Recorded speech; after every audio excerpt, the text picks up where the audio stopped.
Nu ko, fināla etaps aizgāja? Fināls rekur, līdakās. Nu, es domāju, šis fināls līdakās. Dīķī te patās. Ne, nu kā, šitas ir reku kāja, pēdas saucamā, ja? Reka ir robots. Reka ir regulācija uz augšu uz leju, ja? Un skrūvis ir speciāli ar šreibēm, ar robiņiem. Tu vari ieregulēt, piefiksēt, un viņi tev nekad neaizslīdēs, ja?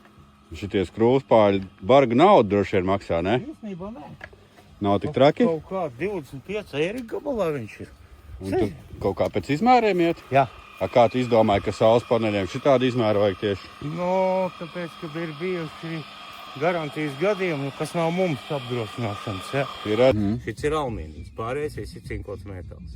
Pašam nevis kaut kāds sūds, bet normāls Kur ir vējš ir izrāvis ārā. Ar rezultātu aizbraucām paskatīties, ka šitāds garums krūpāls. Šitik daudz vītne Melnzemē ietriekš, ja? Un decembra vēta.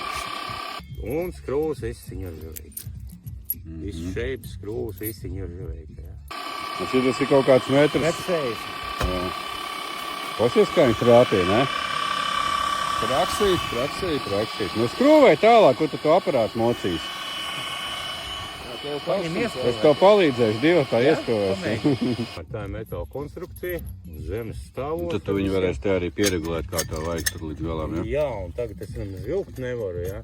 Es salieku visu konstrukciju, tad tiek iebīdītas kājas, visu smuki rindiņā, ja?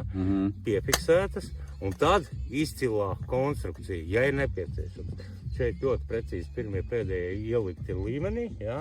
Un pārējie ir kritumā uztaisīt visu tā konstrukciju kritumā līdz zemi.